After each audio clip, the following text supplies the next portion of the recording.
Hello students, कैसे हैं आप सब। आई होप आप सब अच्छे होंगे और अपनी प्रिपरेशन में लगे होंगे।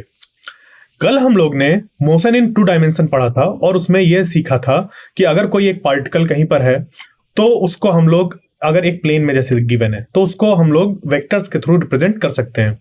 ये भी हम रिप्रेजेंट कर सकते हैं कि उस अगर वो पार्टिकल वहां से मूव करके कहीं और गया तो उस पर डिस्प्लेसमेंट कितना हुआ, और साथ ही साथ हम लोग उसकी जो कंपोनेंट्स हैं उसको ब्रेक करके देखा था कि वो जो वेक्टर है उसको कैसे हम लोग ब्रेक करके स्टडी कर सकते हैं। तो बेसिकली हम लोग ने मोशन इन 2 डायमेंशन जो रियल वर्ल्ड में जैसे कि हम लोग के पास प्रोजेक्टाइल मोशन होता है या रिलेटिव वेलोसिटी हमें निकालनी होती है जब 2 चीजें मूव कर रही होती हैं, तो इस तरीके के मोशन को एनालाइज करने के लिए पिछली क्लास में हम लोग ने अपने जो टूल्स थे वेक्टर्स उनको डेवलप किया था। आज उन्हीं का यूज करके आगे की जो भी चीजें हैं उनको पढ़ेंगे। तो सबसे पहले बात आती है कि अगर कोई एक बॉडी एक प्लेन में मूव कर रही है, और प्लेन कैसा है, जैसे कार्टेशियन हम लोग ने ऐसे प्लेन ले लिया, इसमें ये हो गया एक्स हम लोग की एक्सिस और ये वाई एक्सिस। इसमें उसका जो पाथ है अगर कुछ ऐसा है तो इस पॉइंट को अगर यहां पर हमने मान लिया कि ऑब्जेक्ट इस पॉइंट पर था जब, तो इस पॉइंट को हम लोग रिप्रेजेंट कर सकते हैं एक आर वेक्टर से, और इस आर वेक्टर को हम लोग क्या कहेंगे, इसको कह देंगे पोजीशन वेक्टर। क्लियर। तो ये जो पॉइंट है वो रिप्रेजेंट हो जाएगा इस आर वेक्टर से, और ये हो गया पोजीशन वेक्टर। इस पोजीशन वेक्टर से अगर हम लोग यहाँ पे ऐसे इसको ब्रेक करें, रिजॉल्व करें जिसे हम लोग कहते हैं, तो ये एक्स कंपोनेंट निकल के आ जाएगा, और ये जो है ये वाला हिस्सा मतलब ये वाला ये वाई कंपोनेंट निकल के आ जाएगा, और ये एक्स कंपोनेंट निकल के आ जाएगा। क्लियर। तो इसको हम लोग आर वेक्टर को ऐसे लिख सकते हैं एक्स आई cap plus Y J cap, जहां पर ये आई क्या है वो यूनिट वेक्टर है एक्स एक्सिस की डायरेक्शन पे, और जो जे है वो यूनिट वेक्टर है वाई एक्सिस की डायरेक्शन पे। तो इस तरीके से यहां पर जो पार्टिकल था उसका हम लोग ने जो पोजीशन वेक्टर था वो रिप्रेजेंट कर दिया।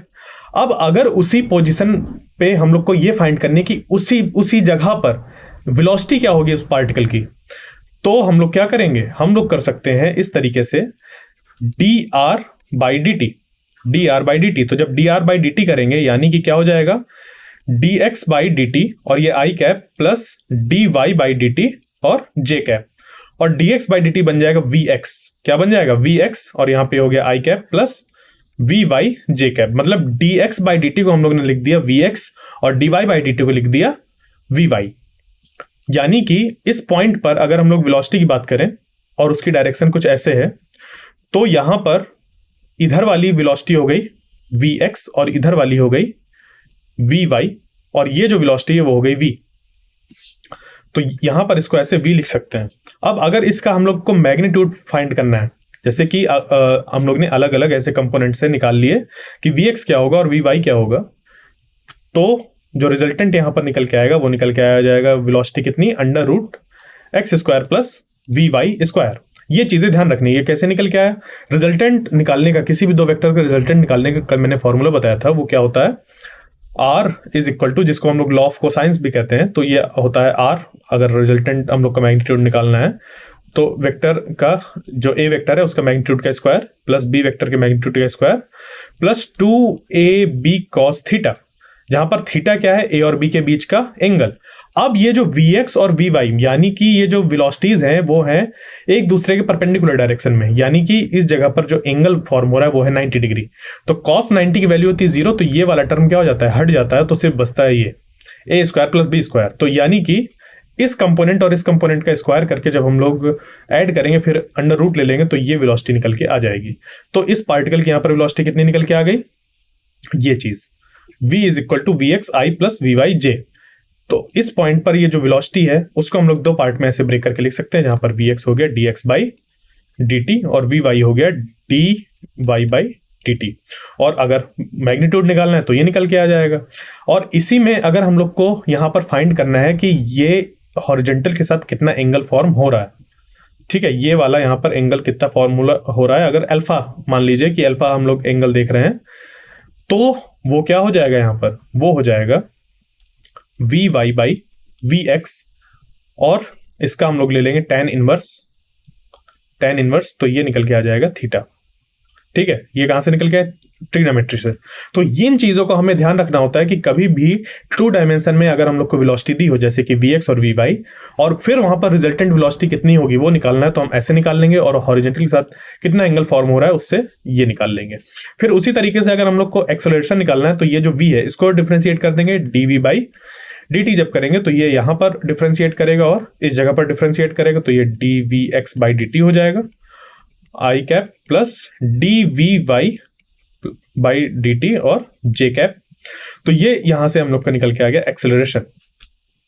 और जो एक्सेलरेशन है वो जरूरी नहीं होता वो वेलोसिटी की डायरेक्शन में ही हो, क्योंकि अगर वेलोसिटी की डायरेक्शन में होगा एक्सेलरेशन तो वो उसका बढ़ाएगा मैग्नीट्यूड, जबकि वो एक्सेलरेशन जो वेलोसिटी की डायरेक्शन में नहीं होता वो चेंज करता है उसकी डायरेक्शन।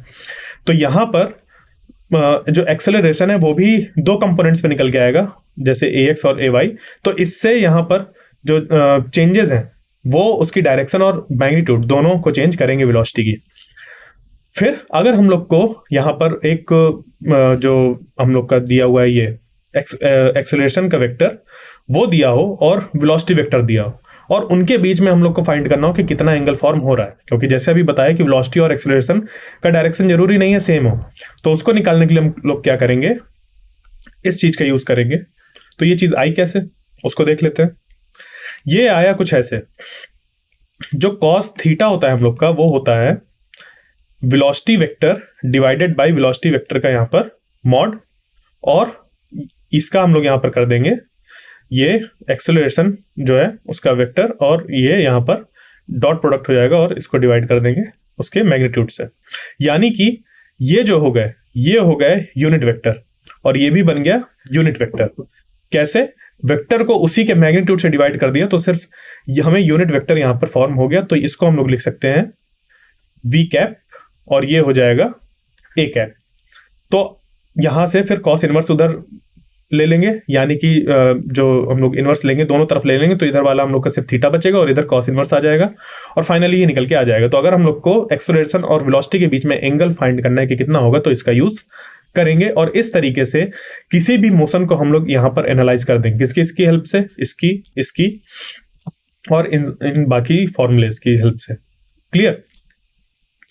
ये जो हम लोग का मोशन है प्लेन में, मोशन इन अ प्लेन या मोशन इन 2 डायमेंशन, इस पे एक जो हम लोग का प्रोजेक्टाइल मोशन है वो एक बहुत ही इस तरीके का मोशन है जहां पर वो मोशन क्रिएट होता है जब वो हम लोग का कोई भी पार्टिकल मूव करता है under the influence of constant acceleration. तो ये क्या मतलब है इसका, और ये प्रोजेक्टाइल मोशन होता क्या है इसको समझते हैं। तो जैसे अभी आप ये देख पा रहे हैं ये इमेज, यहां पर एक बाइक राइडर जो था उसने क्या किया, बहुत तेजी से इधर से आया होगा ये, और इधर से इसने जंप किया। तो जब इसने यहां से जंप लगाई तो वो ऊपर जा रहा था, क्योंकि यहां से जब वो निकला तो उसके पास कुछ वेलोसिटी थी। अब फिर उस वेलोसिटी के साथ ही वो क्या किया, यहां से ऐसे आगे बढ़ता हुआ, और ये जो देख रहे हैं ये पोजीशंस दिख रहे हैं डिफरेंट टाइम पे। एक हम लोग मान सकते हैं कि एक ऐसे कैमरे से इसको शूट किया गया है कि एक साथ डिफरेंट जगह पर उसकी इमेजेस को एक साथ कलेक्ट करके रखा है। तो टाइम के साथ साथ ये ऐसे आगे हुए ऐसे बढ़ रहे हैं। तो ये क्या हुआ, कुछ वेलोसिटी के साथ यहां से इसने चलना स्टार्ट किया, और जो इनिशियल वेलोसिटी थी वो थी इस डायरेक्शन में। इस डायरेक्शन में जब वेलोसिटी थी, तो अगर इस प्लेन में देखें, जैसे कि ये जो प्लेन ऐसे दिख रहा है, इस प्लेन में देखें तो इस प्लेन में इस वेलोसिटी को 2 कंपोनेंट्स पे ब्रेक कर सकते हैं, एक इधर और एक इधर। अगर इसको एक्स वाई प्लेन मान लें ऐसे, तो ये हो गया एक्स और ये हो गया वाई। तो इसको हम लोग इधर क्या कह सकते हैं, ये हो गया एक्स डायरेक्शन और ये वाई डायरेक्शन। तो इस डायरेक्शन पे इस वेलोसिटी का कुछ कंपोनेंट आएगा, और इस डायरेक्शन में इस वेलोसिटी का कुछ कंपोनेंट आएगा। और ये जो वेलोसिटी होगी इस डायरेक्शन वाली, जिसको हम लोग नाम दे सकते हैं vx, ये vx क्या करेगी, इस बाइक को इस डायरेक्शन में मूव कराने की कोशिश करेगी। और ये जो इधर वाली वेलोसिटी होगी वाई डायरेक्शन की, जो कि हो जाएगी vy, उसमें एक्ट हो रही होगी ग्रेविटी, क्योंकि ग्रेविटी हम लोग की हमेशा किधर एक्ट होती है, डाउनवर्ड। और ये जो वेलोसिटी थी इसको ux अगर नाम दे दें, इनिशियल क्योंकि वेलोसिटी है तो ux अगर नाम दे दें ऐसे, ux और uy।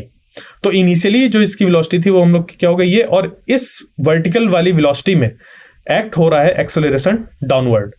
तो इस वेलोसिटी की डायरेक्शन है इधर और उस पर एक्सेलरेशन एक्ट हो रहा है डाउनवर्ड, तो इस वेलोसिटी को ये एक्सेलरेशन डिक्रीज करने की कोशिश करेगा। तो इसी वजह से यहां पर ये क्या हो रहा है कि पहले तो इधर कुछ वेलोसिटी थी, फिर वो धीरे धीरे डिक्रीज हो रही है और इस पॉइंट तक पहुंचने पर इसका जो मैग्नीट्यूड था वो हो गया 0। उसके बाद ग्रेविटी फिर एक्ट, मतलब ग्रेविटी तो लगातार एक्ट हो ही रही है, अब वो जो वेलोसिटी है डाउनवर्ड डायरेक्शन में उसको बढ़ा रही है। अभी तक ये एक्सेलरेशन जो था वो डिक्रीज कर रहा था इस इनिशियल वेलोसिटी को, अब यहाँ पर वेलोसिटी क्योंकि हो गई 0 टॉप मोस्ट पॉइंट पे पहुंच के, उसके बाद फिर जैसे जैसे ये इस वेलोसिटी की वजह से जैसे जैसे ये इधर बढ़ रही है बाइक, वैसे वैसे यहाँ पर वेलोसिटी क्या होती जा रही है, डाउनवर्ड डायरेक्शन में इंक्रीज होती जा रही है। तो अगर यहाँ पर मैं वेक्टर्स के थ्रू वेलोसिटी को दिखाना चाहूँ तो ये जो ux वाला है वो हमेशा सेम मैग्नीट्यूड के साथ रहेगा, ठीक है, same magnitude and direction, vector हमेशा सेम रहेगा ऐसे, क्योंकि हॉरिजॉन्टल डायरेक्शन में कोई भी एक्सेलरेशन किसी भी तरीके का एक्ट नहीं हो रहा है इस केस में। तो यहां पर जो भी वेलोसिटी है हॉरिजॉन्टल डायरेक्शन में वो हमेशा सेम रही, और जो यहां पर वर्टिकल डायरेक्शन में वेलोसिटी थी वो क्या हो रही है, जैसे लेट अस सपोज पहले हम लोग थोड़ा सा इसको ऐसे बड़ा बना दें अगर, तो यहां पर वो क्या हुई, थोड़ी डिक्रीज हो गई, यहां पर थोड़ी और डिक्रीज हुई, यहां पर थोड़ी और डिक्रीज हुई और यहां पे 0 हो गई। उसके बाद यहां से फिर ये डाउनवर्ड डायरेक्शन पे आई, फिर ये थोड़ी और इंक्रीज हुई और ये इधर फिर थोड़ी ऐसे इंक्रीज हो गई। तो ये जो हम लोग ने यहां पर दिखाया कि हॉरिजॉन्टल वाली जो वेलोसिटी है उसमें किसी भी तरीके का एक्सेलरेशन एक्ट नहीं हो रहा है, तो न्यूटन के फर्स्ट लॉ के अकॉर्डिंग वहां पर किसी भी तरीके के वेलोसिटी में चेंज नहीं आएगा। अगर हम लोग एयर रेजिस्टेंस को यहां पर नेग्लेक्ट कर दें, ये तब की बात है। तो अभी जो भी हम लोग प्रोजेक्टाइल मोशन पढ़ेंगे वो सारा एयर रेजिस्टेंस को नेग्लेक्ट करके ही पढ़ेंगे। तो इस डायरेक्शन में जो ये वेलोसिटी है वो हमेशा रहेगी सेम, और जो चेंज होगी वो वाली वेलोसिटी होगी जिसमें कि एक्सेलरेशन एक्ट हो रहा होगा। और यहाँ पर जो एक्सेलरेशन है वो है एक्सेलरेशन ड्यू टू ग्रेविटी। तो वो क्या करेगी, यहाँ पर वेलोसिटी को पहले डिक्रीज करेगी, फिर यहाँ पर 0 हो जाएगी। इस पॉइंट को हम लोग कहते हैं मैक्सिमम हाइट जहाँ पर रीच किया होता है, और उसके बाद फिर ये डाउनवर्ड में वेलोसिटी इंक्रीज होना चालू हो जाती है। तो ये होता है हम लोग का प्रोजेक्टाइल मोशन। इससे जुड़ी एक मैं कहानी सुनाना चाहूँगा हमारे हॉस्टल डेज की। जब IIT कानपुर में थे तो हुआ क्या, हमारे 2 फ्रेंड्स के बीच में लग गई शर्त। एक फ्रेंड F1 और दूसरा फ्रेंड F2, ठीक है। इन 2 फ्रेंड्स के बीच में शर्त ये लगी, ये कह रहा था कि अगर हिम्मत है F1 से, F2 कह रहे थे F1 से कि अगर हिम्मत है तो जो आपके हाथ में बॉल है उसको एक स्ट्रेट लाइन में फेंक के दिखाएं। F1 ने कहा ठीक है बिल्कुल मैं फेंक दूंगा। तो जो हम लोग का हॉस्टल था, हॉस्टल के पास ही ये खड़े थे और उन्होंने क्या किया, ये हॉस्टल था हम लोग का, हॉस्टल की बिल्डिंग, और इधर से इन्होंने फेंका बॉल को। तो बॉल फेंकी और बॉल गई ऐसे, क्योंकि शुरुआत में जब उन्होंने फेंका था तो उसकी वेलोसिटी की डायरेक्शन ले ली इधर। अब जब इन्होंने ऐसे फेंका तो देखो पाथ कुछ ऐसा बना। ये भी हम लोग का एक प्रोजेक्टाइल मोशन है, क्यों अब इन्होंने कहा था कि एक स्ट्रेट लाइन में फेंकना है। तो अब ये क्योंकि शर्त हार रहे थे तो ये चढ़ गए बिल्डिंग के ऊपर, ठीक है, ये चढ़ गए हॉस्टल के ऊपर छत में, और वहां से फिर फेंका इसको इस तरफ, इस डायरेक्शन में। तो ये फिर से बॉल ऐसे करते हुए ऐसे चली गई। अब इनको शर्त हारना नहीं था तो इन्होंने और कोशिश करी। इन्होंने क्या किया, यहां से एकदम स्ट्रेट ऐसे फेंका, इनिशियल वेलोसिटी इधर लेके ऐसे इसको फेंका। तब भी बॉल क्या हुई, बॉल ऐसे गई और कुछ ऐसा पाथ बनाते हुए गिर गई। अभी भी इन्होंने नहीं हार मानी और ये चढ़ गए थे फिर किसके ऊपर, यहां पर लगे थे सोलर पैनल, बहुत ज्यादा यहां पर लगे हुए थे सोलर पैनल। तो उनके ऊपर चढ़ गए और जो सोलर पैनल थे यहाँ पे वो थे इंक्लाइंड ऐसे। इन सोलर पैनल के ऊपर चढ़ के यहां से बॉल फेंकी इस डायरेक्शन पे, तो बॉल फिर से ऐसे चल के फिर ऐसे चली गई। अभी भी नहीं माने, सोलर पैनल के इस डायरेक्शन पे बैठ गए और वहां से बॉल फेंकी, वो बॉल फिर से ऐसे घूम के इधर गिर गई। अभी भी इन्होंने हार नहीं मानी क्योंकि शर्त हार रहे थे, तो चले गए साइकिल में चलते चलते फेंकने। साइकिल को चलाते हुए जब इन्होंने फेंका तब भी बॉल कैसे गई, वो बॉल गई वैसे ही जैसे उसको जाना चाहिए था, एक पैराबोलिक पाथ को बनाते हुए। तो ये जो सारे अभी मैंने बताए हैं, ये हैं कुछ ऐसे केस जो कि हम लोग को प्रोजेक्टाइल मोशन में देखने को मिलते हैं। प्रोजेक्टाइल मोशन हम लोग को तब भी देखने को मिलता है जब किसी उससे कैनन से जब कोई बुलेट या फिर हम लोग की जो कैनन बॉल्स होती हैं उनको फायर किया जाता है। यानी कि जैसे कि एक कैनन बॉल है ऐसे, कैनन है यहाँ पर, और उससे एक यहाँ से कैनन बॉल को ऐसे फायर किया गया, तो वो भी ऐसा पाथ बनाते हुए जाती है। तो इस तरीके का पाथ जो पैराबोलिक पाथ बनाते हुए ऑब्जेक्ट ट्रेवल करता है उसको कहते हैं प्रोजेक्टाइल, उसका मोशन। और जो यहाँ से फायर होता है उसको हम लोग प्रोजेक्टाइल नाम देते हैं। तो प्रोजेक्टाइल मोशन को अगर हम लोग को एनालाइज करना है तो कुछ बातें हम लोग को ध्यान रखनी होंगी कि प्रोजेक्टाइल मोशन होता कब है, उसमें क्या क्या कंडीशन हम लोग को ध्यान रखनी है, और कैसे उससे रिलेटेड जो भी हम लोग के पास इंफॉर्मेशन निकाली जाती है उसको कैसे निकाल सकते हैं हम लोग। तो होता क्या क्या इस पे वो देख लेते हैं। जैसे कि हम लोग के पास इसमें दिया रहता है ये कि कभी भी प्रोजेक्टाइल को जब फायर किया जाता है तो उसमें दी रहती है एक इनिशियल वेलोसिटी। अगर प्रोजेक्टाइल को फायर किया गया है हॉरिजॉन्टल डायरेक्शन से कुछ एंगल बनाते हुए, जैसे कि ये हॉरिजॉन्टल है हम लोग का, इस हॉरिजॉन्टल डायरेक्शन से कुछ यू वेलोसिटी इनिशियल वेलोसिटी के साथ इसको फेंका गया। लेट अस सपोज ऐसे फेंका गया, ये जो बनी हुई है ऐसे।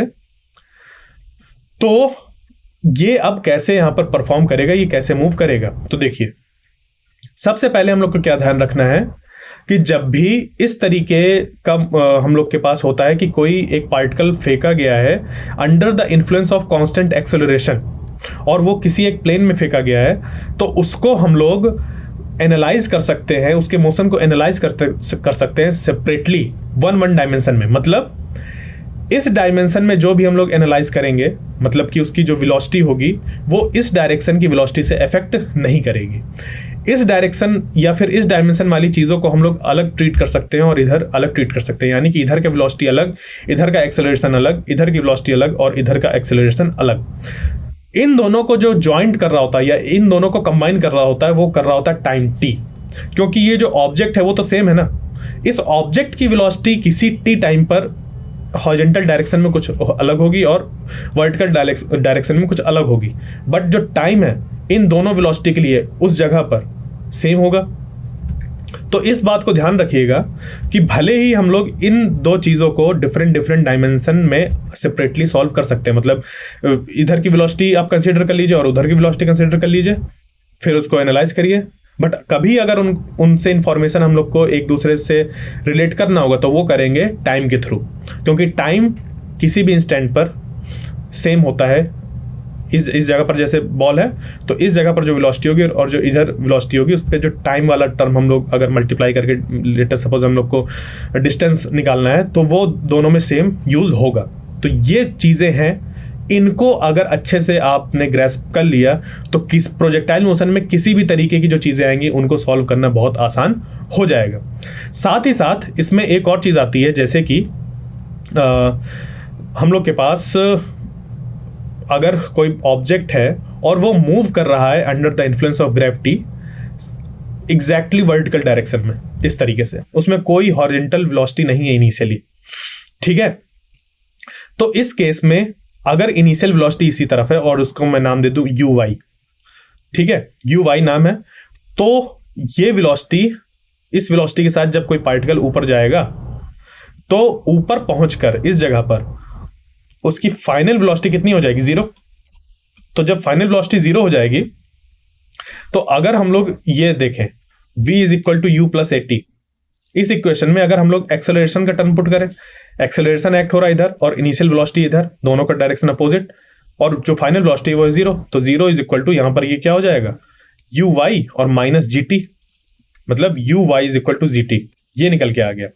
तो वर्टिकल डायरेक्शन में जो वेलोसिटी होती है इनिशियल वेलोसिटी, उससे उसको जब हम लोग डिवाइड कर देंगे एक्सेलरेशन ड्यू टू ग्रेविटी से तो हम लोग का निकल के आएगा टाइम।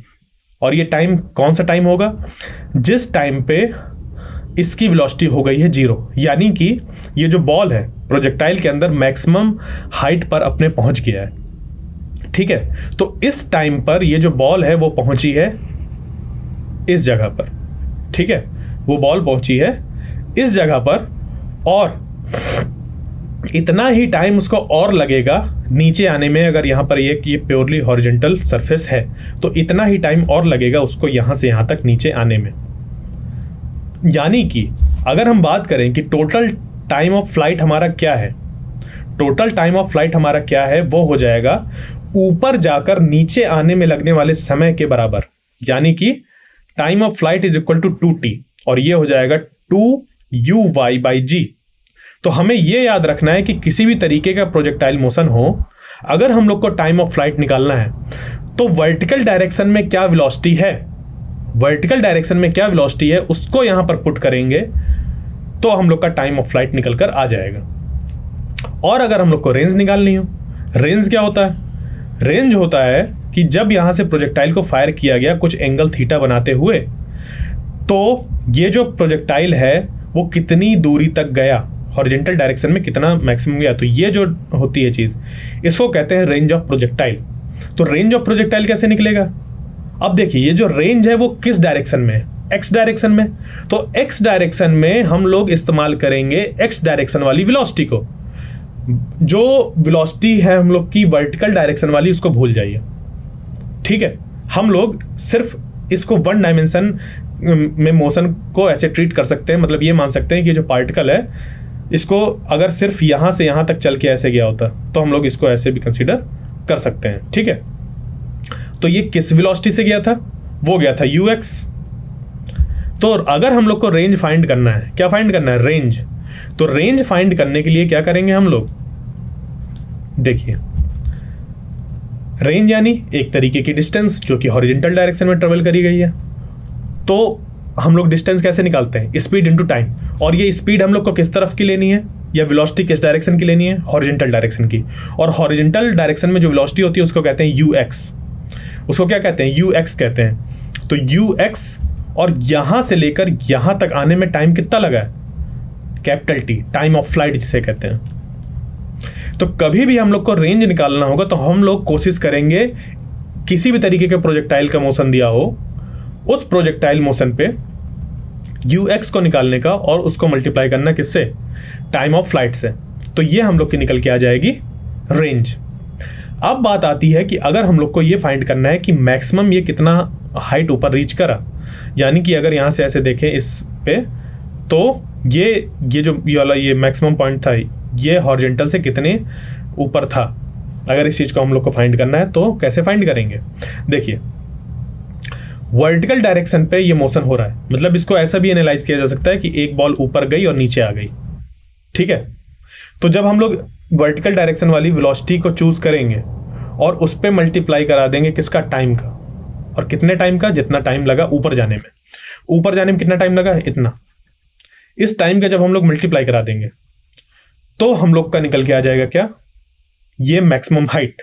तो जब हम लोग को क्या निकालना होगा? एच मैक्स निकालना होगा कि कितना मैक्सिमम हाइट गया। तो किधर जा रहा है? ये देखिए किस डायरेक्शन में जा रहा है? वाई डायरेक्शन पे जा रहा है। तो वेलोसिटी कौन सी लेंगे? वी वाई लेंगे।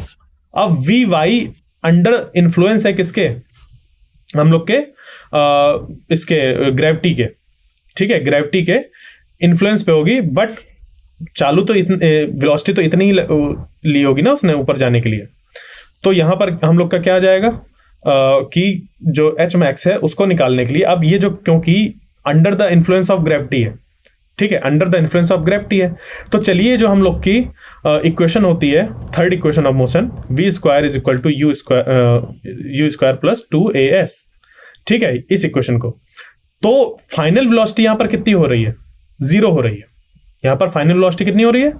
0 हो रही है। तो जब हम लोग की यहां पर फाइनल वेलोसिटी 0 हो रही है तो हम यहां पे ऐसे निकाल सकते हैं इसको कि इसको कर दिया जाए 0 और यहां पर ये माइनस एक्ट होगा तो U square is equal to निकल के आ जाएगा 2gs। और s क्या है हम लोग का? ये कब है? जब h मैक्स है, ठीक है। तो h मैक्स हम लोग का निकल के आ जाएगा क्या? u square by 2g। और u किधर की हम लोग को लेनी है? वर्टिकल डायरेक्शन वाली, मतलब u y। तो h मैक्स क्या बन गया? u y square by 2g। इस वेलोसिटी का जब हम लोग यूज करेंगे वर्टिकल वाली क्या, और यहां पर देखेंगे कि ऊपर जाने में कितना टाइम लगा, तो वहां से हम लोग का एच मैक्स निकल के आ जाएगा। तो इन चीजों को हम लोग को क्या करना है? ध्यान रखना है इस पूरे प्रोजेक्टाइल मोशन के चैप्टर में कि जब हमें रेंज निकालना होता है, रेंज क्या होती है? रेंज होती है हॉरिजॉन्टल डायरेक्शन में मूव करी हुई डिस्टेंस उस प्रोजेक्टाइल की, तो हॉरिजॉन्टल डायरेक्शन वाली वेलोसिटी को लेंगे और कितना टाइम लगा उससे मल्टीप्लाई कर देंगे टोटल टाइम, तो उसको टाइम ऑफ फ्लाइट कहते हैं। टाइम ऑफ फ्लाइट कैसे निकला, वो कैसे निकला आप उसको ध्यान दीजिए। टाइम ऑफ फ्लाइट मतलब ऊपर जाकर नीचे आने में कितना टाइम लगा, तो 2u/g ये निकल के आएगा ये। तो इस तरीके से चीजों को हम लोग को ध्यान रखना है। फिर हम लोग को फाइंड करना होता है क्या कि ux और uy कितने हैं। अब देखिए ux की अगर मैं बात करूं कि हॉरिजॉन्टल डायरेक्शन में वेलोसिटी कितनी है, तो अगर इनिशियली यहां पर वेलोसिटी थी u, इनिशियली वेलोसिटी कितनी थी u, जो कि यहां पर दी हुई है, तो इधर अगर हॉरिजॉन्टल के साथ एंगल बन रहा है थीटा, कितना बन रहा है थीटा, तो ux हो जाएगा u cos theta resolution of vector से, और ये वाला हो जाएगा uy, वो हो जाएगा u sin थीटा। तो जब इनको हम लोग यहां पर पुट करेंगे, जब इनको हम लोग इस जगह पर पुट करेंगे, तो यहां पर जो भी हम लोग के ये टर्म्स है जैसे कि टाइम ऑफ फ्लाइट, जो रेंज है वो, और जो भी हम लोग की बाकी चीजें इससे रिलेटेड हैं वो सारी निकल के आ जाएंगी। तो इसको एक बार पुट करके देखिए क्या आ रहा है, वही फॉर्मूले हम लोग को मिल रहे हैं कि नहीं मिल रहा है जो कि हम लोग ने पढ़े हैं। तो यहां पर ये क्या हो गया, देखिए जैसे हमें टाइम ऑफ फ्लाइट निकालना है, तो टाइम ऑफ फ्लाइट हो गया 2uy, uy कितना है यहां पर, u sin थीटा है, वो कितना है u sin थीटा, और यहां पर ये 2u sin theta divided by g। तो ये हो गया हम लोग का टाइम ऑफ फ्लाइट निकल के आ गया। कब, जब हम लोग का प्रोजेक्टाइल फायर किया गया है हॉरिजॉन्टल से थीटा एंगल बनाते हुए, और उसकी इनिशियल वेलोसिटी थी कितनी, u। क्लियर।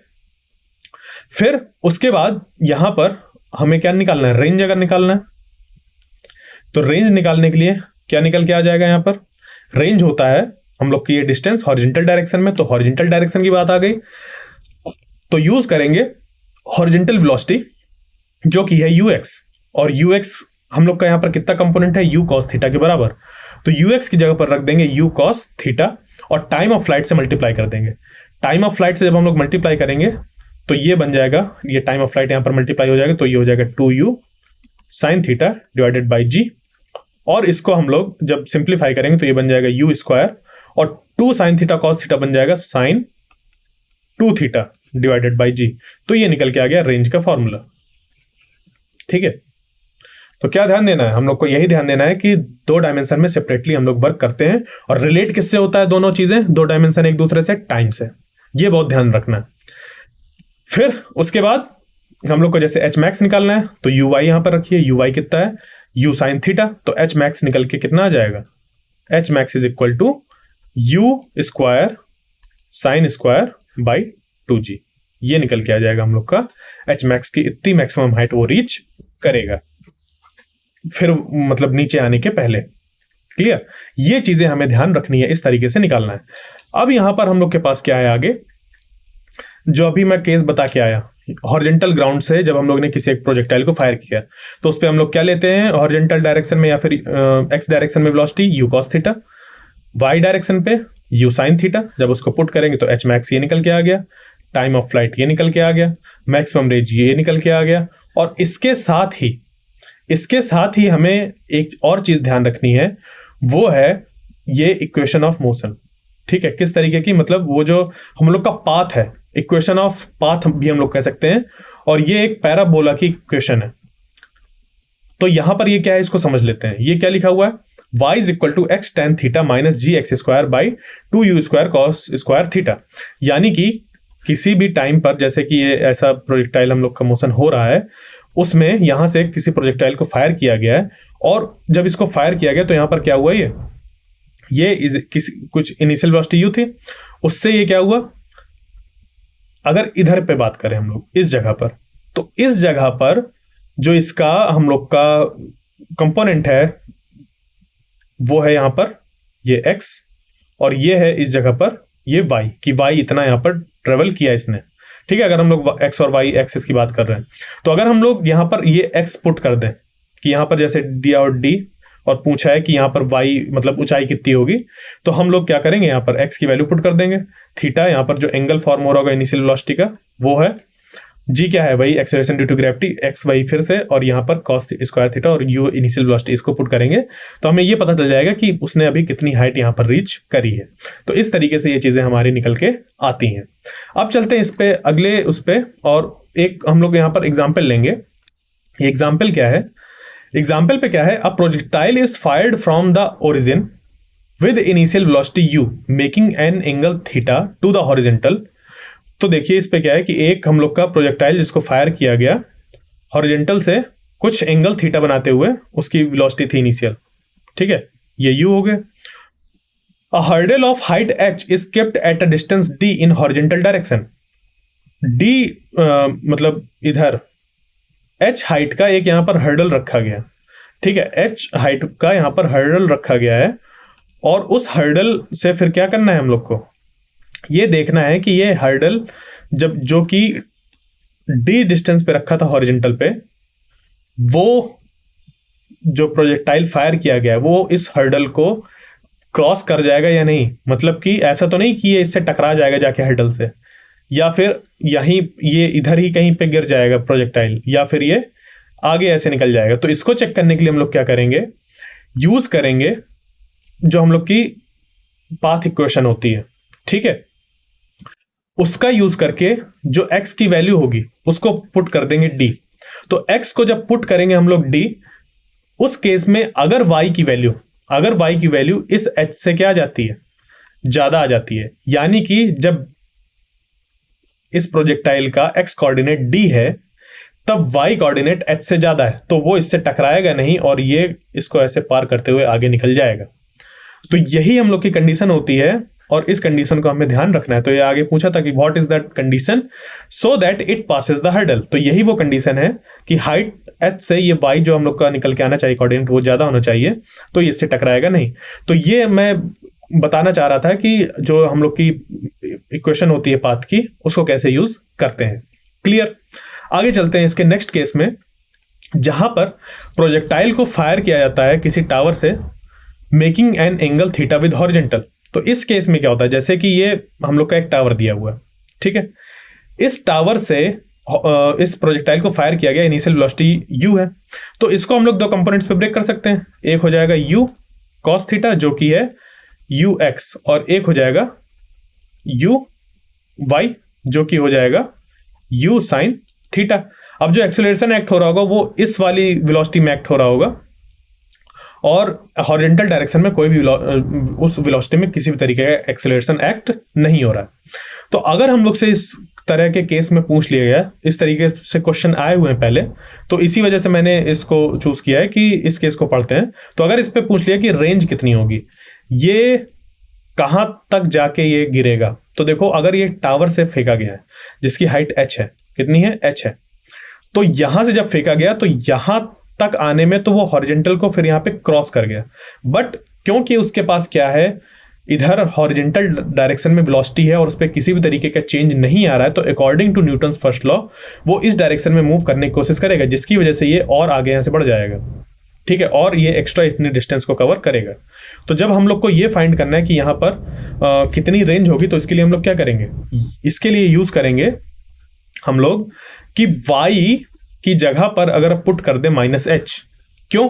क्योंकि देखिए इस जगह से अगर हम लोग देखें कि ये जो हम लोग का आगे मोशन हुआ, ये कितना ज्यादा हुआ, वो हुआ -h। मतलब वर्टिकल डायरेक्शन में अगर हम लोग देखें तो यहां से अगर 0 चालू कर रहे हैं कि ये यहां से ऊपर गया, ऊपर से इधर आया, फिर 0 हो गया, और इधर से ये -y डायरेक्शन पे इधर गया, मतलब -h हाइट को इसने और कवर किया y डायरेक्शन में, उतनी देर पे इसने x डायरेक्शन में कितनी डिस्टेंस कवर करी। तो इसके लिए हम लोग क्या करेंगे, जो इक्वेशन ऑफ मोशन है हम लोग की, यानी कि जो हम लोग की पाथ इक्वेशन है, उस पे हम लोग y की जगह पर -h पुट करेंगे और x की वैल्यू फाइंड कर लेंगे, थीटा पुट कर देंगे, u पुट कर देंगे, इन सबको पुट कर देंगे, तो हम लोग का ये रेंज निकल के आ जाएगा, x is equal to range निकल के आ जाएगा कि यहां से यहां तक टोटल उसने कितना जो भी डिस्टेंस थी वो ट्रेवल करी, ठीक है, ये यहां से यहां तक पूरी x हो जाएगी। 0 ये था, 0 से ये -h, ठीक है, ऊपर कुछ गया होगा, ऊपर से फिर 0 हुआ, 0 से इधर -h आ गया नीचे तरफ, क्लियर? तो इस तरीके के क्वेश्चन में हम लोग इसको यूज करते हैं। अब आता है इसी में एक और केस जहां पर प्रोजेक्टाइल को फायर किया जाता है टावर अलोंग द हॉरिजेंटल। तो उस पर क्या होता है, जैसे कि कोई टावर है, ठीक है, ये कोई टावर है और इस टावर से प्रोजेक्टाइल को फायर किया गया एग्जैक्टली ऐसे हॉरिजेंटल डायरेक्शन में। तो अगर हॉरिजेंटल डायरेक्शन में फायर किया गया तो इसके पास कोई भी इनिशियल वर्टिकल डायरेक्शन में वेलोसिटी नहीं है। इनिशियल वेलोसिटी इस पे क्या है, सिर्फ हॉरिजेंटल डायरेक्शन में, और ये जो प्रोजेक्टाइल है वो कुछ इस तरीके का पाथ बनाता हुआ नीचे गिरेगा। यानी कि जो इनिशियल वेलोसिटी है वर्टिकल डायरेक्शन में वो कितनी है, 0 है। ठीक है, इनिशियल जो यू वाई है वो कितनी है, 0 है। तो इसमें एक्ट होगी ग्रेविटी और टाइम के साथ साथ वो क्या करेगी, जो भी यहां पर वेलोसिटी है वर्टिकल डायरेक्शन में, डाउनवर्ड डायरेक्शन में, उसको इंक्रीज करेगी। तो हॉरिजॉन्टल डायरेक्शन में जो भी वेलोसिटी है u, वो पूरी मतलब जो ux है वो पूरी पूरी u के ही बराबर होगी, क्योंकि हॉरिजॉन्टल डायरेक्शन में ही फायर किया गया उसको। तो यहां से अगर हम लोग से पूछा जाए रेंज कितना होगा, तो रेंज हम लोग कैसे निकाल लेंगे, u इंटू टी। टी क्या है यहाँ पर, कैपिटल टी क्या है, टाइम ऑफ फ्लाइट। तो टाइम ऑफ फ्लाइट क्या हो जाएगा हम लोग का, यहां से लेकर यहां तक आने में कितना टाइम लगेगा।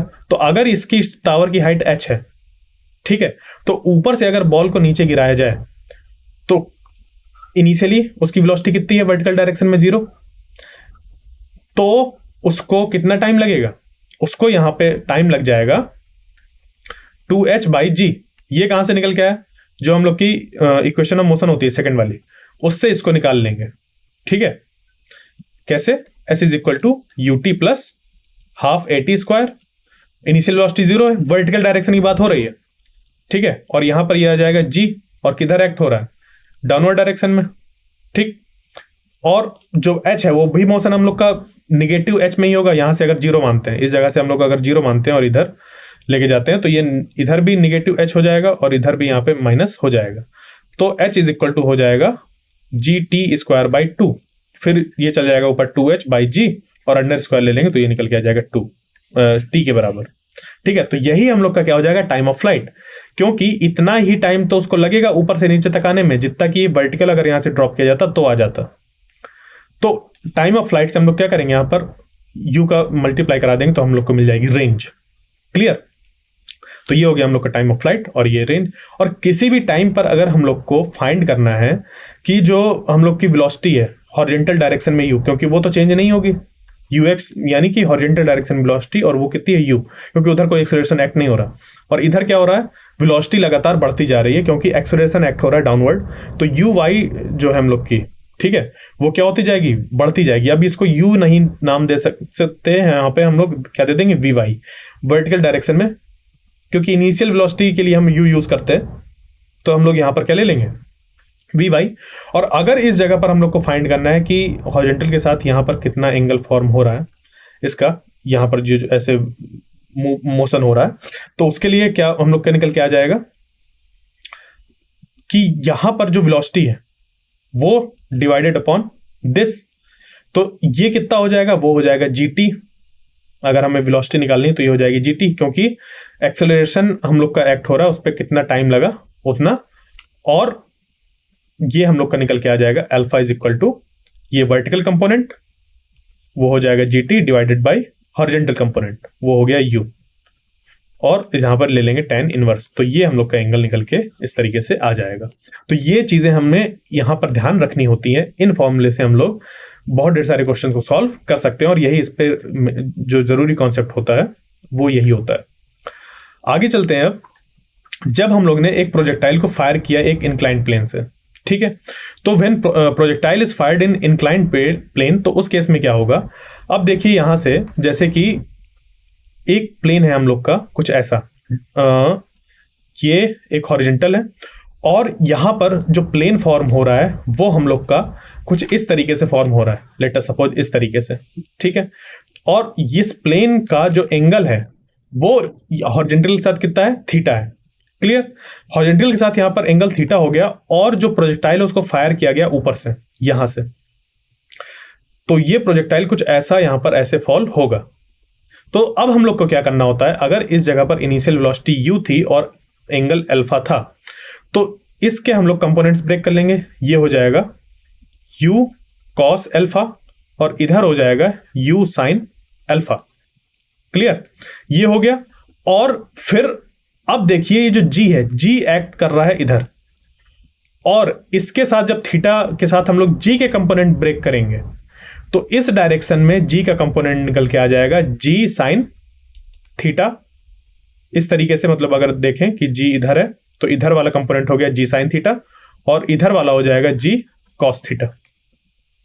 तो देखिए अब यहां पर चेंज क्या हुआ, जो हम लोग का प्रोजेक्टाइल मोशन था पहले हॉरिजॉन्टल डायरेक्शन से, यहां पे चेंज क्या हुआ जब इसको इंक्लाइंड प्लेन में किया। अगर हम लोग मान लें कि जो हम लोग का जो कार्टेशियन सिस्टम है वो कुछ ऐसा है, एक्स इधर और वाई इधर, तो वर्टिकल डायरेक्शन में जो वेलोसिटी है उसमें कौन सा एक्सेलरेशन एक्ट हो रहा है, वो एक्ट हो रहा है जी कॉस थीटा। ठीक है, तो वर्टिकल डायरेक्शन में जो वेलोसिटी है उसमें एक्ट हो रहा है एक्सेलरेशन कौन सा, जी कॉस थीटा। और यहां पर जो हॉरिजॉन्टल डायरेक्शन है अब उसमें भी एक एक्सेलरेशन एक्ट होने लगा जो कि इस स्पीड को बढ़ाएगा, क्योंकि वेलोसिटी भी इधर और एक्सेलरेशन भी इधर, वेलोसिटी और एक्सेलरेशन दोनों का डायरेक्शन इधर है। अगर एक्स डायरेक्शन पे देखें तो हम लोग को क्या निकालना होगा, यू एक्स और यू वाई निकालना होगा। जो यू वाई होगा वो यू वाई पर हम लोग के एक्ट होगा क्या, जी कॉस थीटा। और यहां पर जो एक्स डायरेक्शन पे वेलोसिटी है यू एक्स, उस यू एक्स पर अब एक्ट होगा क्या, हम लोग का एक एक्सेलरेशन। जैसे कि वहां पर हॉरिजॉन्टल डायरेक्शन में कोई एक्सेलरेशन एक्ट नहीं हो रहा था, यहां पर जब एक्स डायरेक्शन में ऐसे हम लोग ने बनाया तो एक्स डायरेक्शन पे यहां पर एक एक्सेलरेशन एक्ट होने लगेगा। बस इतना ही फर्क पड़ेगा। और इसकी जो रेंज है यहां पर ऐसे, सॉरी, इसकी जो मैक्सिमम हाइट है और ये जो रेंज है, इनको निकालने का जो मैंने शुरुआत में तरीका बताया था कि यू एक्स और यू वाई निकालिए, उनमें कैसे चीजें एक्ट हो रही हैं वो देखिए, वहां से निकल के आ जाएंगे। तो एच मैक्स अगर हम लोग को निकालना है, ये एच मैक्स अगर निकालना है तो एच मैक्स निकालने के लिए क्या होगा कि वर्टिकल डायरेक्शन में, मतलब कि एच मैक्स की ही डायरेक्शन में हम लोग की वेलोसिटी कौन सी है, तो वो वेलोसिटी है इनिशियल यू वाई। ठीक है, तो यू वाई कितना है हम लोग का, यू साइन अल्फा, तो यहां पर रख देंगे यू साइन अल्फा का स्क्वायर अपॉन 2। और एक्सेलरेशन कौन सा एक्ट हो रहा है इस डायरेक्शन पे, वो एक्ट हो रहा है जी कॉस थीटा। तो ये निकल के आ जाएगा यहां पर 2g cos थीटा। ठीक है, तो इस तरीके से जो हम लोग का एच मैक्स का फॉर्मूला है वो मॉडिफाई हो जाएगा। इसी तरीके से टाइम ऑफ फ्लाइट के लिए यहां पर हम लोग क्या रखते हैं, यहां पर रखते हैं यू वाई। तो यू वाई हम लोग का कितना है, यू साइन अल्फा, और जो जी है यहां पर जी कन्वर्ट हो गया है उस डायरेक्शन का, वो क्या हो गया, जी की जगह पर है जी कॉस थीटा। तो यहां पर पुट कर देंगे जी कॉस थीटा। फिर अब जब रेंज की बारी आती है तो रेंज निकालने के लिए हमारे पुराने केसेस पे, पिछले के केसेस पे क्या था कि जो मोशन था हॉरिजॉन्टल डायरेक्शन पे या एक्स डायरेक्शन पे, उस पे कोई भी एक्सेलरेशन एक्ट नहीं हो रहा था, जबकि यहां पर एक एक्सेलरेशन एक्ट हो रहा है, वो है जी साइन थीटा। तो जो रेंज यहां पर फॉर्म होगी वो हो जाएगी क्या, S is equal to U T plus half A T square. ठीक है, सेकंड इक्वेशन ऑफ मोशन। तो range is equal to U क्या है यहां पर हम लोग की, यू कॉस अल्फा, यहां पर ये कॉस थीटा नहीं, ये कॉस अल्फा है यहां पर, तो U cos alpha into time of flight plus half G sine theta. क्यों, क्योंकि इधर एक्सेलरेशन कितना एक्ट हो रहा है, जी साइन थीटा, तो ये जी साइन थीटा और टी मतलब टाइम ऑफ फ्लाइट स्क्वायर। तो इस तरीके से हम लोग की जो रेंज है यहां पर ये निकल कर आ जाएगी। क्लियर, तो ये था जब हम लोग प्रोजेक्टाइल फायर करते हैं डाउन द प्लेन। अब इस पे क्या हो सकता है कि हम लोग इसको इधर से भी ऐसे फायर कर सकते हैं, तो वो केस हम लोग का बनेगा projectile fired up the plane. जब हम लोग प्रोजेक्टाइल को ऊपर की तरफ फायर करें तो वो कुछ बनेगा ऐसा कि हम लोग का जो प्लेन है वो कुछ ऐसा है हॉरिजॉन्टल के साथ थीटा एंगल बनाते हुए, और प्रोजेक्टाइल को फायर किया गया यहां से ऐसे। ठीक है, तो यहां पर जो इनिशियल वेलोसिटी है वो कितनी होगी, यू होगी, और इसके हम लोग यहां पर अल्फा एंगल फॉर्म हो रहा, तो इधर बन जाएगा इसका यू कॉस अल्फा और इधर बन जाएगा यू साइन अल्फा। फिर इसको हम लोग यहाँ पर जो हम लोग का एक्स वाई है उसको हम लोग ऐसे देखेंगे एक्स और वाई, और उसको जब ब्रेक करेंगे तो देखो जो एच मैक्स है वो वैसा ही सेम रहेगा, टी भी हम लोग का सेम रहेगा time of flight. But change क्या होगा, देखो जो टाइम ऑफ फ्लाइट है वो उतना ही रहेगा। क्यों, क्योंकि वो डिपेंड करता है वर्टिकल जो हम लोग की वेलोसिटी होती है उस पे। ठीक है, तो वर्टिकल वेलोसिटी पे जो एक्सेलरेशन एक्ट हो रहा है वो पहले भी जी कॉस थीटा ही एक्ट हो रहा था इस वर्टिकल वेलोसिटी के अपोजिट डायरेक्शन पे, यू साइन अल्फा के अपोजिट डायरेक्शन पे, और अभी भी यहां पर जी कॉस थीटा ही एक्ट हो रहा है। तो उस पर कोई फर्क नहीं पड़ेगा, जबकि फर्क पड़ेगा जी साइन थीटा पे। यहां पर देखो ये जो यू कॉस अल्फा है और जो जी साइन थीटा है, इन दोनों का डायरेक्शन अपोजिट है, यू कॉस अल्फा इधर और जी साइन थीटा इधर, मतलब ये इसको रिटार्ड करने की कोशिश करेगा। तो इसका ये जो आता है वो आता है रेंज के केस पे, मतलब हॉरिजॉन्टल डायरेक्शन कह लो या फिर एक्स डायरेक्शन वाली जो वेलोसिटी आती है वो आती है रेंज के केस पे। तो यहां पर जो एक्सेलरेशन अभी उसको बढ़ा रहा था वो यहां पर उसको डिक्रीज करेगा, उसकी रेंज को यहां पर डिक्रीज करेगा। तो इसकी वजह से ये ऐसा कुछ दबा हुआ यहां पर पाथ होता है, रेंज शॉर्ट हो जाती है। क्लियर? तो ये चीजें यहां पर हमें ध्यान रखनी है। आगे चलते हैं, इसका एक और केस लेते हैं, वो है projectile fired from a moving object. तो जब किसी प्रोजेक्टाइल को मूविंग ऑब्जेक्ट से फायर किया जाता है, मूविंग ऑब्जेक्ट जैसे कि हम लोग के पास एक कोई कार्ट हो या एक साइकिल हो, जैसे कि अभी मैंने अपने फ्रेंड के बारे में बताया था कि उसने साइकिल में चढ़ के उसको फेंकने की कोशिश करी, बट फिर भी उसका पाथ जो बना वो पैराबोलिक ही बना, एक प्रोजेक्टाइल को ही फॉलो करते हुए पाथ बना। तो लेट अस सपोज कि यहाँ पर ऐसा हम लोग का प्लेन है और यहाँ पर एक ऐसा एक कोई खड़ा हुआ है और उसने क्या किया, किसी तरीके से यहाँ पर इसको फायर किया। खास बात यहाँ पर यह है कि ये जो कार्ट है वो यहाँ पर किसी वेलोसिटी से यहाँ पर मूव कर रहा है। ठीक है, उस वेलोसिटी को अगर हम लोग नाम दे दें वी आर, क्या दे दें, वी आर। ये जो कार्ट है इस पे ये इधर ऐसे मूव कर रहा है, इसको हम लोग ऐसे मान सकते हैं जैसे कि कोई टैंक है बड़ा सा, वो मूव कर रहा है और साथ में उसने जो कैनन है उससे एक मिसाइल या फिर एक बुलेट भारी सी उसने फायर कर दी। ठीक है, तो उसकी वेलोसिटी है उस टैंक की वी आर, और वहां से जो इनिशियली वेलोसिटी उसको मिली वो है u, उस प्रोजेक्टाइल की u। तो इसको हम लोग ब्रेक कर देंगे दो पार्ट्स पे, यहां पर एक निकल के आ जाएगी ux और एक निकल के आ जाएगी uy। ux निकल के आ जाएगी u cos थीटा और ये निकल के आ जाएगी u sin थीटा। तो देखो फर्क क्या पड़ रहा है, जो हॉरिजॉन्टल डायरेक्शन की वेलोसिटी है उस पे एक और वेलोसिटी यहां पर जुड़ जाएगी, तो जो ux बनेगी फाइनल वो क्या बन जाएगी, u cos theta plus V R. यहां पर u cos जो हॉरिजॉन्टल डायरेक्शन में वेलोसिटी है वो सिर्फ u cos थीटा की वजह से नहीं होगी, वो वी आर की वजह से भी होगी, क्योंकि ये जो कैनन है वो तो मूव कर ही रही थी ना पहले ही इस डायरेक्शन पे, तो वो वेलोसिटी तो उस पर इंक्लूड रहेगी ही रहेगी। तो इसका जो वेलोसिटी होगा वो भी इस पे हॉरिजॉन्टल डायरेक्शन पे ऐड हो जाएगा। तो इन पूरे फॉर्मूले में हम लोग क्या करेंगे, वैसे ही चीजों को निकालेंगे, एच मैक्स निकाल लेंगे, जो टाइम ऑफ फ्लाइट है वो निकाल लेंगे, जो चेंज आएगा वो निकल के आएगा रेंज पे। कैसे? क्योंकि हॉरिजॉन्टल डायरेक्शन जो यूएक्स वाली वेलोसिटी थी वो अब क्या हो गई, V R plus U cos theta. तो इसको हम लोग वी एक्स की जगह पर ये पुट कर देंगे और टाइम ऑफ फ्लाइट वैसे का वैसे ही रहेगा, तो ये रेंज निकल के हम लोग की आ जाएगी। ठीक है, तो अब जो भी हमें चीजें निकालनी होंगी इस कॉन्सेप्ट से निकाल लेंगे कि यूएक्स और यूआई फाइनली कैसे बन रहे हैं वो हम लोग निकालते हैं। क्लियर? अब चलते हैं हम लोग इस प्रोजेक्टाइल मोशन से आगे बढ़ते हैं और चलते हैं हम लोग के रिलेटिव वेलोसिटी के कॉन्सेप्ट पे, और वहां पर चीजें कैसे होती हैं, क्या होती हैं, उनको देखते हैं। तो देखिए, रिलेटिव वेलोसिटी का मतलब ये है कि अगर कोई ऑब्जेक्ट मूव कर रहा है, ठीक है, तो हम लोग उसकी वेलोसिटी बता रहे हैं अगर, तो वो किसी ना किसी के रेफरेंस में बता रहे होते हैं। तो हम लोग के पास क्या होता है, एक रेफरेंस फ्रेम होता है, जैसे कि एक्स वाई प्लेन, और उसमें एक मतलब ये एक कोऑर्डिनेट सिस्टम हो गया और एक होती है क्लॉक। तो अगर इसी में एक और जोड़ दें जेड, तो इस पूरे सिस्टम को हम लोग क्या कहते हैं, फ्रेम ऑफ रेफरेंस, जिसपे कि एक हम लोग के पास होता है कोऑर्डिनेट सिस्टम जो कि बताता है पोजीशन किसी भी ऑब्जेक्ट की किसी भी टाइम टी पर। तो ये जब चार चीजें हम लोग के पास हो जाती हैं तो वो एक कंप्लीट बना देता है फ्रेम ऑफ रेफरेंस। और हम लोग यहाँ पर किसके रेफरेंस पे बताते हैं, इस पॉइंट 000 के रिस्पेक्ट में। ठीक है, तो वो होता है हम लोग का फ्रेम ऑफ रेफरेंस या रेफरेंस फ्रेम। बट अगर हम लोग को रिलेटिव वेलोसिटी बतानी है इसके अलावा किसी और के रिस्पेक्ट में, यानी कि अगर कोई यहां पर ऑब्जेक्ट मूव कर रहा है, जैसे कि जो जेड एक्सिस वाला है इसको अगर हम लोग हटा दें, क्योंकि मोशन इन अ प्लेन है, तो इसको अगर हम लोग हटा दें तो एक्स वाई प्लेन बचा।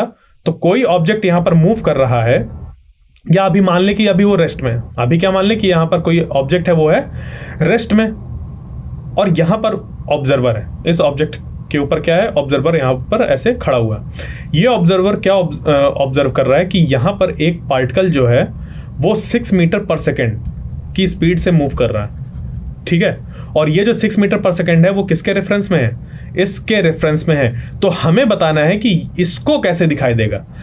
अब क्योंकि ये रुका हुआ है तो इसको ये वाली इस डायरेक्शन पे ये पार्टिकल मूव करता हुआ दिखाई देगा।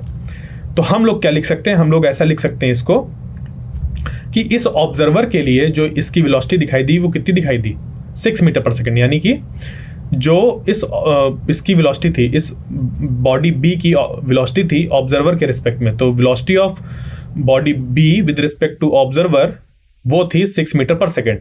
यानी कि उसको हम लोग लिख सकते हैं वी बी, और इस पे अगर हम लोग माइनस कर दें क्या, वी जीरो, मतलब कि ऑब्जर्वर की वेलोसिटी, तो ये हम लोग का बन जाएगा कि जब ये इस डायरेक्शन में से मूव कर रहा था। अब यहां पर क्योंकि वेलोसिटी जीरो थी तो अभी कोई फर्क नहीं पड़ा, इसी को हम लोग कन्वर्ट कर देते हैं क्या, वेक्टर फॉर्म पे, क्योंकि जरूरी थोड़ी ना है कि ये जो ऑब्जर्वर है वो रुका ही रहे या फिर वो सिर्फ इसी डायरेक्शन में मूव करे, वो किसी भी डायरेक्शन में मूव कर सकता है। और क्योंकि वेलोसिटी हम लोग की एक वेक्टर क्वांटिटी होती है तो हम लोग को वेक्टर एडिशन वहां पर करना होता है। तो अगर कभी भी हम लोग को किसी बॉडी की वेलोसिटी, रिलेटिव वेलोसिटी निकालनी होती है किसी ऑब्जर्वर के रिस्पेक्ट में, मतलब कि velocity of body B with respect to O या फिर ऑब्जर्वर, वो होती है velocity of B minus velocity of O या फिर ऑब्जर्वर। तो ये हम लोग का फॉर्मूला होता है रिलेटिव वेलोसिटी निकालने का। जैसे कि इसी में अगर मैं क्या करूं, इसी में ये कह दूं कि ये जो ऑब्जर्वर है अब वो भी 6 मीटर पर सेकंड की स्पीड से इधर मूव करने लगा, ये ऑब्जर्वर, इसकी भी वेलोसिटी कितनी हो गई, 6 मीटर पर सेकंड, और ये जो है ये इधर मूव कर ही रहा था 6 मीटर पर सेकंड। तो अब उन दोनों के बीच की जो डिस्टेंस है वो तो चेंज होगी नहीं, जिसकी वजह से ऐसा लगेगा कि इनमें किसी भी तरीके की वेलोसिटी का चेंज नहीं हो रहा। मतलब वेलोसिटी ऑफ बी जो होगी इसके रिस्पेक्ट में वो हमें जीरो दिखाई देगी। इस वजह से ये वाला जो फॉर्मूला है वो हम लोग का फिट बैठता है। माइनस साइन इस वजह से यहां पर आता है क्योंकि कंडीशन ही उस पे ऐसे बनती है कि जहां पर हम लोग को माइनस साइन लेना पड़ता है। तो अब जब हम लोग का एक बार ऐसी चीजें फिट हो जाती हैं तो फिर वेक्टर का हम लोग यूज करके कि कौन सा पार्टिकल किधर मूव कर रहा है उसका डायरेक्शन लेके हम लोग किसी भी बॉडी का जो वेलोसिटी है वो किसी ऑब्जर्वर के रिस्पेक्ट में हम लोग आसानी से फाइंड कर सकते हैं। क्लियर? तो ये हम लोग को ध्यान रखना होता है रिलेटिव मोशन में किसी की भी वेलोसिटी फाइंड करने के लिए विद रिस्पेक्ट टू ऑब्जर्वर, ये फॉर्मूला। क्लियर? अब इसी का यूज करके अगर मैं एक एग्जांपल दूं, जैसे कि ये एक बॉडी है या फिर एक कोई चीज है जिसके ऊपर एक ऑब्जर्वर खड़ा है और ये मूव कर रहा है 3 मीटर पर सेकंड की स्पीड से इस डायरेक्शन पे, और यहां पर कोई एक ट्रक है या बस है, कुछ भी है, वो इधर मूव कर रही है 4 मीटर पर सेकंड की स्पीड से। तो देखो ये बस है, इसको मान लीजिए वी बी, और इसकी डायरेक्शन किधर है, इधर है। तो अगर वेक्टर नोटेशन पे अगर इसको लिखना चाहें तो ये मतलब हो जाएगा क्या, निगेटिव डायरेक्शन पे इसके, और ये ऑब्जर्वर की वेलोसिटी हो गई। तो जो वेलोसिटी ऑफ बस होगी विद रिस्पेक्ट टू ऑब्जर्वर वो वेक्टर नोटेशन के थ्रू जब हम लोग इसको सॉल्व करेंगे तो V B minus V O करेंगे। तो वी बी क्या हो गई हम लोग की 4 मीटर पर सेकंड, और जबकि किधर है, माइनस पे, तो ये हम लोग रख देंगे माइनस, क्योंकि इधर हम लोग अगर कार्टेशियन प्लेन के हिसाब से देखें तो इधर क्या हो जाएगा, इधर निगेटिव एक्स में निगेटिव वेलोसिटी और इधर वाली जो होंगी वो पॉजिटिव वेलोसिटी। तो ये हो गया -4 और ये माइनस, और इसकी हो जाएगी यहां पर 3, तो ये हो जाएगी -7 मीटर पर सेकेंड। तो वेलोसिटी ऑफ बस या बॉडी यहां पर जो है विद रिस्पेक्ट टू ऑब्जर्वर जो निकल के आएगी वो निकल के आएगी -7 मीटर पर सेकेंड। यानी कि इसको जो ये बॉडी दिखाई देगी इधर आते हुए, अब देखो माइनस है ना, माइनस मतलब इधर इसको दिखाई देगी आते हुए, वो किस स्पीड से दिखाई देगी आते हुए, 7 मीटर पर सेकेंड। क्लियर? अब चलते हैं आगे। इस पे हम लोग का जो आगे इस पे कॉन्सेप्ट आता है वो आता है velocity with respect to ground. मतलब कि जैसे कि हम लोग के पास कोई एक ऑब्जेक्ट है, ठीक है, वो ऑब्जेक्ट लगातार मूव कर रहा है इस डायरेक्शन पे किसी वेलोसिटी से, ठीक है। अगर उसको हम लोग नाम दे दें क्या, वी ए, और ये जो वेलोसिटी है वो हम लोग ग्राउंड के रिस्पेक्ट में देख रहे हैं कि ये जो वेलोसिटी है वो इसकी क्या है, ग्राउंड के रिस्पेक्ट में ऐसे है। और अगर कोई बॉडी, कोई दूसरी बॉडी बी, वो मूव कर रही है वी बी वेलोसिटी से, ठीक है, इस प्लेटफॉर्म के ऊपर वो मूव कर रही है वी बी वेलोसिटी से इस डायरेक्शन पे, ठीक है। और अगर अब इस चीज को, इस बॉडी को ऑब्जर्व किया जाए ग्राउंड से जो कि इस प्लेटफॉर्म के ऊपर चल रही है, तो देखो इस बॉडी में क्या होगा, ये वाली वेलोसिटी और ये वाली वेलोसिटी दोनों जुड़ जाएंगी और हम लोग को क्या दिखाई देगा, अगर देखें कि वेलोसिटी ऑफ ये body with respect to ground, ground के रिस्पेक्ट में देखें तो ये वाली जो वेलोसिटी होगी और ये वाली वेलोसिटी वो दोनों हमें जुड़ी हुई दिखाई देंगी ऐसे। तो अगर इसको हम लोग वेक्टर नोटेशन में लिखना चाहें तो वो हम लोग का निकल के आ जाता है ये। तो अगर हम लोग को क्या निकालना है, वेलोसिटी ऑफ यहां पर जो बॉडी दी हुई है उसकी विद रिस्पेक्ट टू ग्राउंड, अगर वो बॉडी किसी एक मूविंग ऑब्जेक्ट में या मूविंग फ्रेम में है तो वो हम लोग का निकल के आता है कुछ ऐसा। क्लियर। अब इसी में अगर इसी फ्रेम में अगर ये फ्रेम है और इसकी वेलोसिटी इधर है va और ये जो ऑब्जेक्ट है अब अगर वो इधर मूव कर रहा है vb वेलोसिटी से या इधर मूव कर रहा है vb वेलोसिटी से, किधर भी मूव करे तो हम लोग को ये जो वेक्टर हम लोग का नोटेशन में है उस चीज को अप्लाई करना है, उसके कंपोनेंट्स ब्रेक करने हैं, ठीक है, और फिर जो भी जैसा होगा उसके अकॉर्डिंग उसको निकालना है। फिर जाके जो भी यहाँ पर निकल के आएगा उसको हम लोग, जो हम लोग के पास फॉर्मूला होता है रिजल्टेंट वेलोसिटी निकालने का, उससे वहां से निकाल लेंगे। ठीक है, तो हम लोग को जब भी बात आए कि रिस्पेक्ट टू ग्राउंड वेलोसिटी बतानी हो एक मूविंग फ्रेम के ऊपर अगर कोई ऑब्जेक्ट मूव कर रहा हो किसी वेलोसिटी से, तो ये फॉर्मूला यूज करते हैं। क्लियर। आगे चलते हैं। अब आता है हम लोग के पास एक river flow case. River flow case क्या है, यहां पर कुछ ऐसा होता है जैसे कि एक नदी हो और उस पे कोई स्विमर अगर तैरना चाहे तो वो किसी वेलोसिटी से उस पे तैर सकता है, हाँ या ना? बिल्कुल तैर सकता है।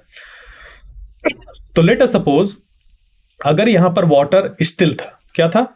स्टिल वाटर था। तो स्टिल वाटर के केस में जब यहां पर स्विमर स्विम कर रहा था उसकी वेलोसिटी हम लोग ने कितनी मान ली? vs। तो वो क्या हो गई? Velocity of swimmer. ठीक है। अब अगर ये जो नदी है वो फ्लो करने लगी, ठीक है, क्या करने लगी? फ्लो करने लगी किसी वेलोसिटी vs से, या फिर vs नहीं माने यहां पर क्योंकि उसको तो मान चुके हैं, या मान लीजिए वेलोसिटी ऑफ vf मान लिया, वेलोसिटी ऑफ फ्लो, ठीक है, या फिर vc मान लिया। vc क्या है? Water current. करंट नहीं, मतलब करंट क्या होता है? फ्लो होता है। करंट का मीनिंग होता है फ्लो। वाटर करंट मतलब हो जाता है वाटर का फ्लो। तो अगर हम लोग vf या vc कुछ भी मान सकते हैं। तो अगर देखिए ये जो स्विमर है वो इसी डायरेक्शन पे वो मूव कर रहा है और नदी भी इसी डायरेक्शन में मूव कर रही है, तो इन दोनों की वेलोसिटी क्या हो जाएगी? एड अप हो जाएगी। क्या हो जाएगी? एड अप हो जाएगी। तो अगर हम लोग के पास कोई ऑब्जर्वर यहां पर खड़ा है और वो फिर देख रहा है स्विमर को, तो स्विमर जो तैर रहा है उसकी वेलोसिटी तो है ही है, नदी जिस रेट से फ्लो हो रही है वो भी उस पर एड अप हो जाएगा और वो बहुत तेजी से मूव करता हुआ दिखाई देगा। यानी कि जो वेलोसिटी ऑफ स्विमर निकल के आएगी with respect to ground, ground मतलब कि जो ग्राउंड में ऑब्जर्वर खड़ा है उसके रिस्पेक्ट में, वो निकल के आएगी vs प्लस vf। vs क्या है यहां पर? vs है velocity of swimmer in still water और ये जो vf है वो है वेलोसिटी ऑफ रिवर फ्लो। ठीक है, रिवर के हिसाब से फ्लो कर रही है। क्लियर। तो इस केस में अब कुछ चीजें होती हैं जिनको हमें ध्यान रखना है। तो पहला केस हम लोग को बनता है कुछ ऐसा, जहां पर एक मान लीजिए नदी है हम लोग के पास और उस नदी में स्विमर जो है वो इधर से इधर अपनी वेलोसिटी से उसने चालू किया चलना। ठीक है, vs वेलोसिटी से चलना चालू किया और जो नदी है वो फ्लो कर रही है vf वेलोसिटी से। तो होगा क्या, जब स्विमर इधर से चलना चालू करेगा तो नदी उसको इसकी वजह से ड्रैग करेगी। ठीक है, तो वो ड्रिफ्ट होगा इधर।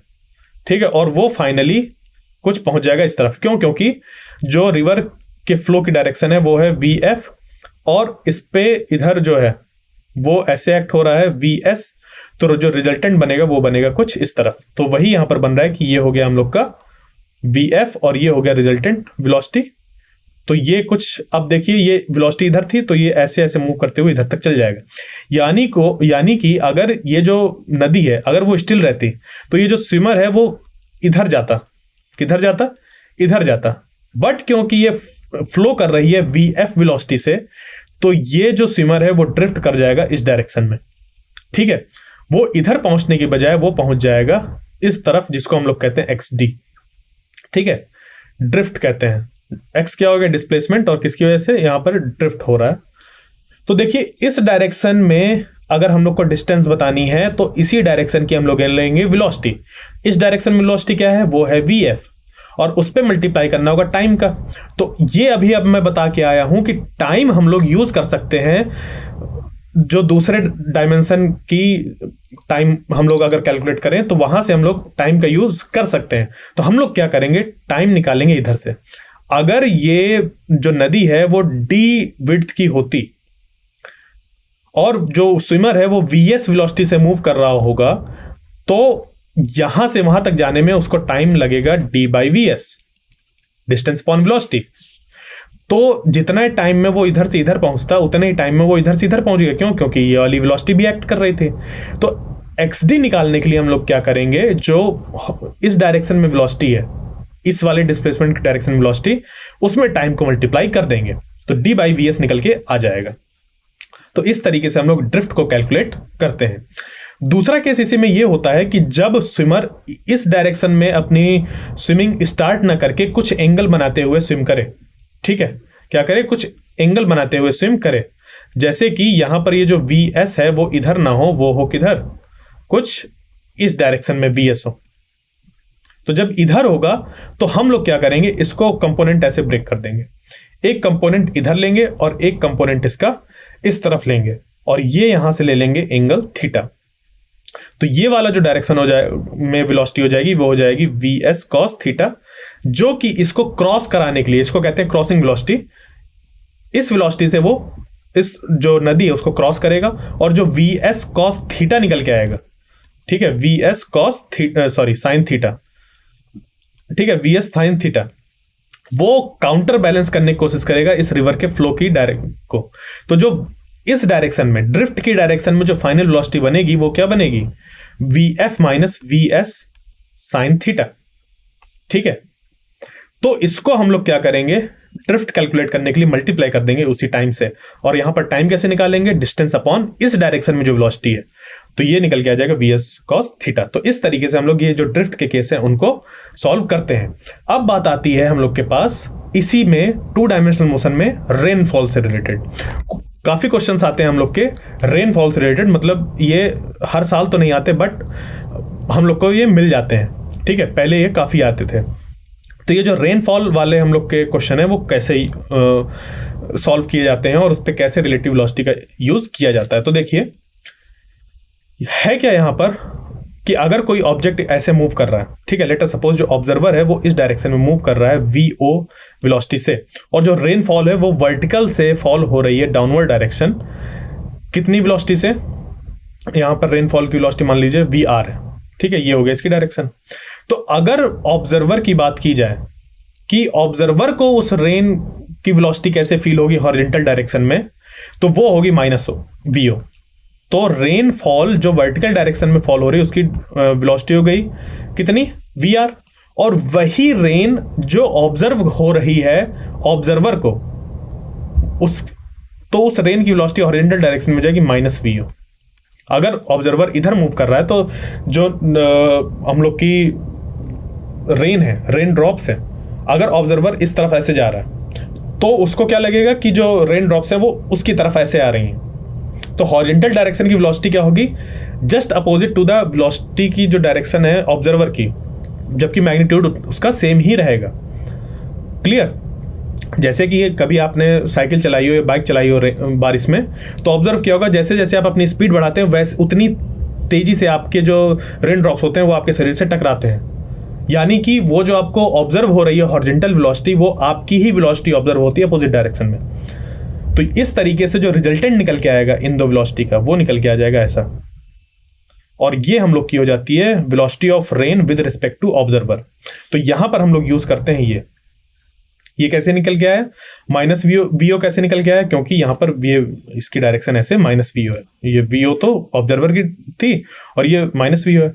और इसी में अगर हम लोग से क्या कह दिया जाए कि ये कितने एंगल पे हम लोग को अम्ब्रेला होल्ड करना पड़ेगा, तो ऑब्जर्वर अगर यहां पर है तो उसको होल्ड करना पड़ेगा अम्ब्रेला इस डायरेक्शन पे ऐसे इतना थीटा एंगल बनाते हुए वर्टिकल से। उस केस में ये जो ऑब्जर्वर है वो कभी भीगेगा नहीं। क्यों? क्योंकि यहां से जो रेन ड्रॉप आने वाली होगी तब तक वो आगे बढ़ चुका होगा।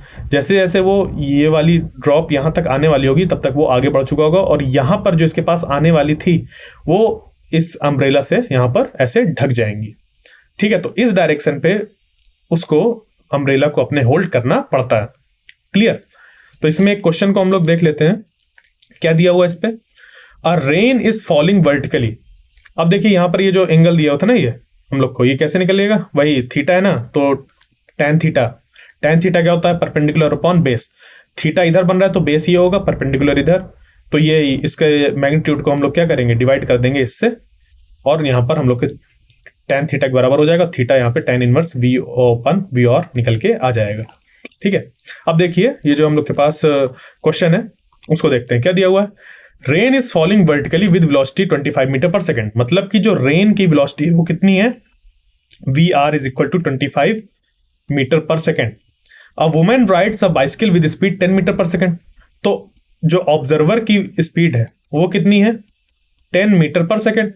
इन the north to south direction, वो जो मूव कर रही है वो इधर से इधर जा रही है। ठीक है, और ये वर्टिकल डायरेक्शन है। तो what is the direction with vertical in which she should hold her umbrella to save herself from rain. तो इसके लिए हम लोग को क्या निकालना है, थीटा निकालना है, एंगल।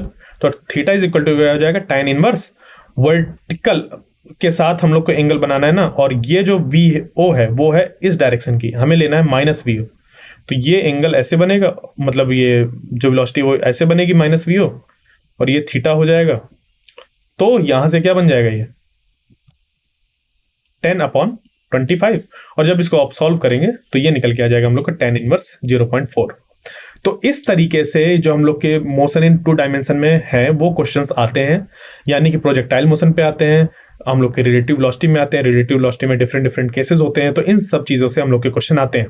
बट जो भी हम लोग का मोशन इन 2 डायमेंशन होता है उसको जब भी हमें सॉल्व कर रहे होते हैं तो ये ध्यान में रखना होता है कि जिस हम लोग का जो 2 डायमेंशन है उसको अगर एक एक डायमेंशन में हम लोग ब्रेक कर दें, फिर मोशन को एनालाइज करें तो बहुत आसान हो जाएगा। यानी कि वर्टिकल डायरेक्शन में या फिर वाई डायरेक्शन में क्या वेलोसिटी होगी, उस पर कितना एक्सेलरेशन एक्ट हो रहा है, कितना एक्सेलरेशन एक्ट नहीं हो रहा है, एक्स डायरेक्शन में कितनी वेलोसिटी है, उस पर कितना एक्सेलरेशन एक्ट हो रहा है, कितना एक्ट नहीं हो रहा है। अगर नहीं एक्ट हो रहा है तो उस पर उतनी ही velocity, according to first law of Newton, उतनी ही वेलोसिटी से वो ऑब्जेक्ट मूव करता रहेगा, और तब तक मूव करता रहेगा जब तक कोई उसको रोक ना दे। ठीक है, तो इस तरीके से वो चीजें होंगी। और एक्स डायरेक्शन में कैलकुलेट किया गया टाइम वाई डायरेक्शन में यूज किया जा सकता है, वही एक फैक्टर होता है जो दोनों को एक दूसरे से जोड़ता है। तो अगर हम लोग को हॉरिजॉन्टल डायरेक्शन में डिस्टेंस निकालनी है तो हॉरिजॉन्टल डायरेक्शन वाली, या फिर एक्स डायरेक्शन वाली में अगर हम लोग को डिस्टेंस निकालनी है तो एक्स डायरेक्शन वाली वेलोसिटी यूज करेंगे, एक्स डायरेक्शन वाले एक्सेलरेशन को यूज करेंगे। तो जो काइनेमेटिक्स की इक्वेशन है हम लोग की ना, v is equal to U plus AT, S is equal to UT plus half AT square, v square is equal to U square plus 2AS, जो कि मैंने अपनी पिछली लेक्चर में कवर करी है। ठीक है, और साथ ही में nth सेकंड में कितना डिस्प्लेसमेंट होता है उसके भी लिए की इक्वेशन लिखी हुई है। तो वो सारी जो चीज़ें मैंने बताई थी उनको हम लोग क्या करेंगे, डिफरेंट डिफरेंट डायमेंशन में यूज करेंगे, और एक दूसरे से रिलेट किससे करेंगे, टाइम से। It's so simple. ठीक है, इस तरीके से चीज़ों को हमें सॉल्व करना होता है। आई होप आपको ये सेशन अच्छा लगा होगा। और जो हम लोग का अगला टॉपिक है वो है इलेक्ट्रोस्टैटिक्स। तो कल मिलते हैं इलेक्ट्रोस्टैटिक्स के साथ। तब तक के लिए थैंक यू।